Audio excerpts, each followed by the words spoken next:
Hello, my name is Ian Arthur Papera, and my other two members are Jasper Kibo and Ian Carlo Calub. And we are tasked to do a video tutorial on what exception we came up with and how did we construct the program. And I am the member who's going to start it.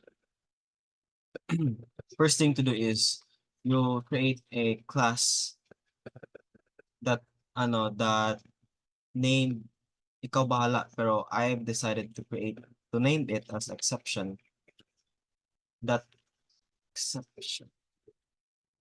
It extends to built-in exception class.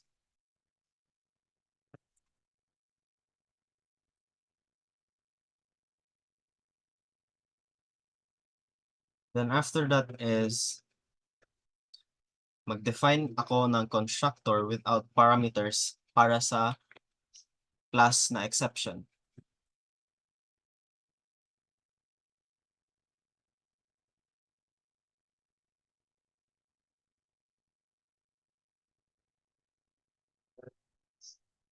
And after that is mag-call ko og constructor para sa superclass na exception.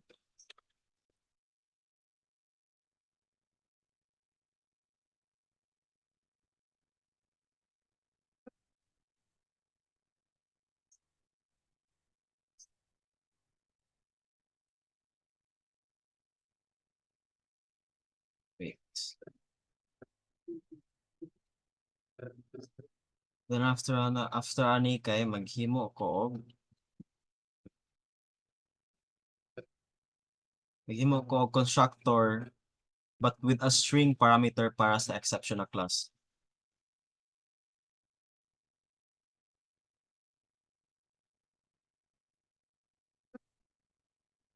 Then after this kay maghimo og or mag-call o constructor para sa superclass na exception with the provided message.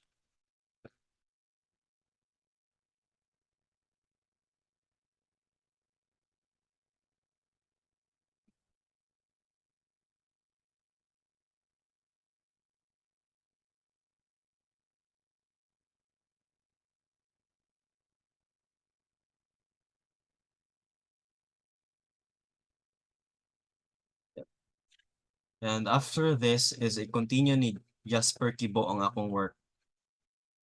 So that's my part. Thank you.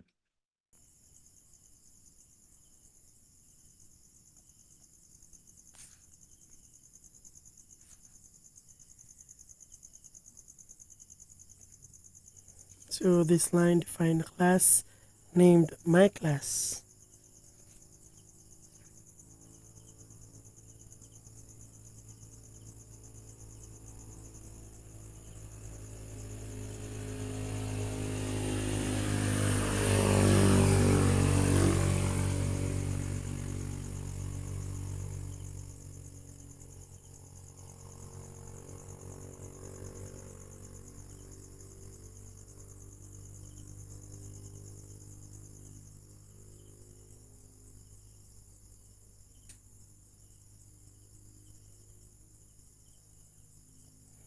So here we defined a method named myMethod that may throw an exception.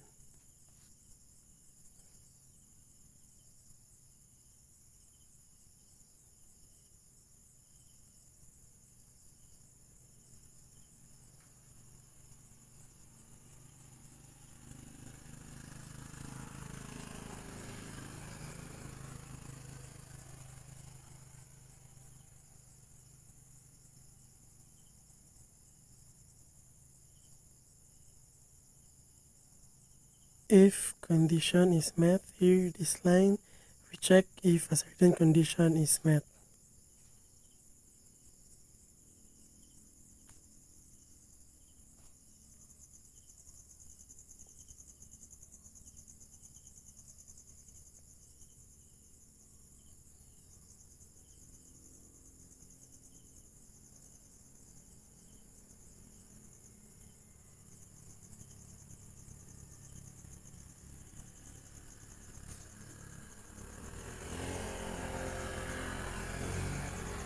So this line, throw new exception.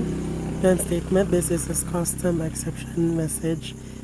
This line, throw an instance of the exception class with a custom message.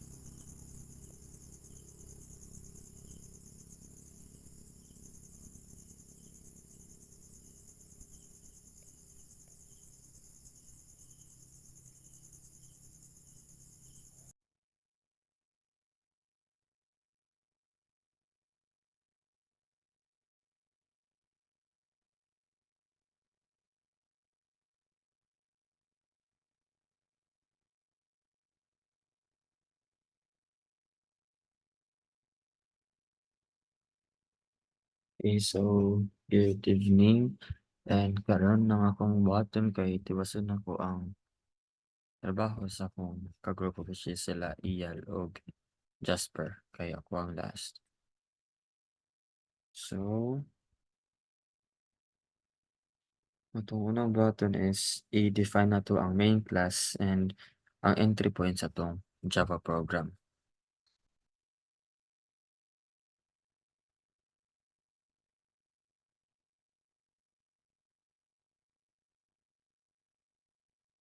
Which is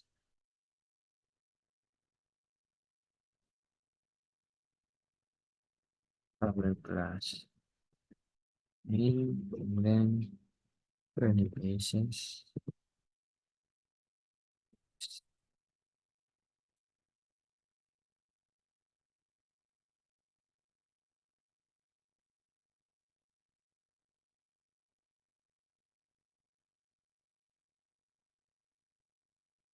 Then after na kay i-define nato ang main method which is mao atong starting point sa atong program. So we have public static void main string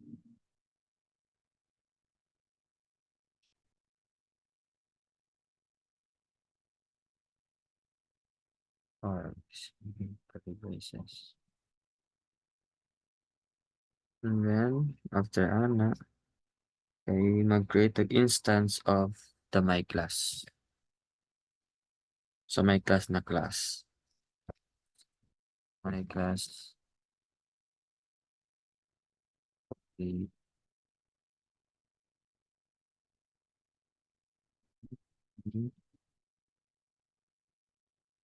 my class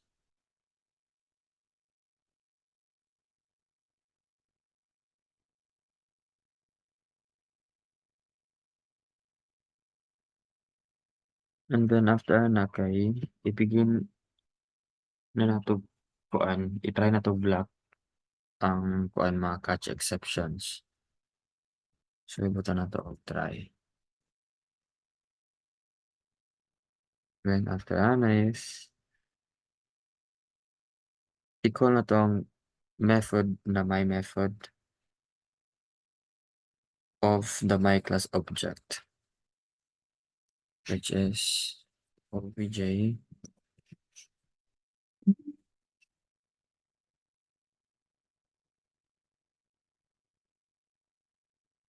kadali lang ito na bato na ko.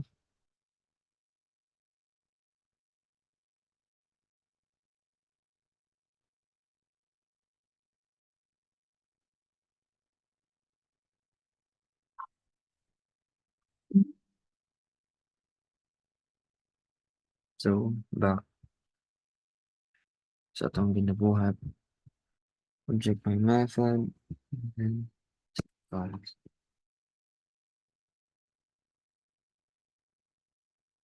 Then after ana is i-catch na 'tong exceptions of type exception. So ito na 'to og braces batch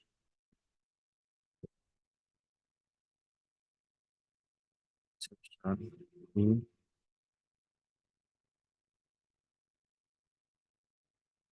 one sound system.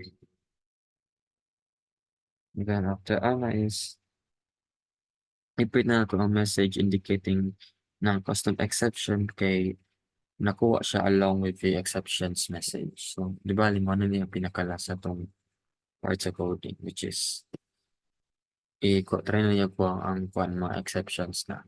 So, we'll type system up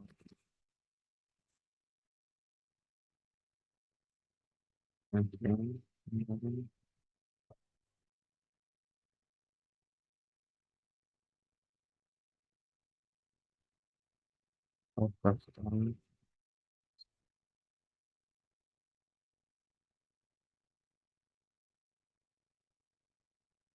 exception plus get message. Okay.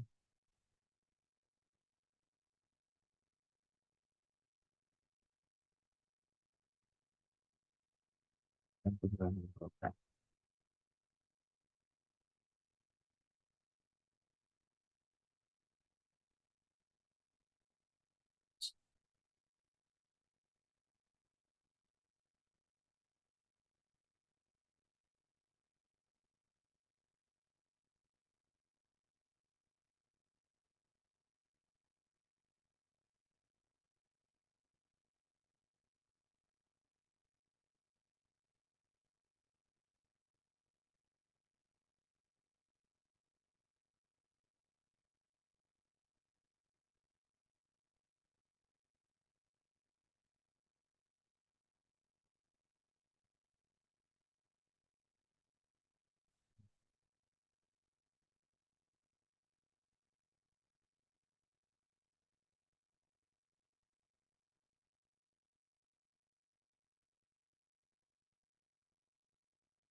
So, sige mo niya itong kuan. Atong nahimuan na program, which is ang error handling. And then, nagka-error to ganina kaya nagka-duplicate din. Kaya since kuha naman ako daan, coding naman ako daan, and then erase, and then i-live na akong coding. Then, nakalimut ko erase. So, mo to nagka-error, pinaka-duplicate tayo. So, that is all for my part or for our video and for our program. And thank you for listening.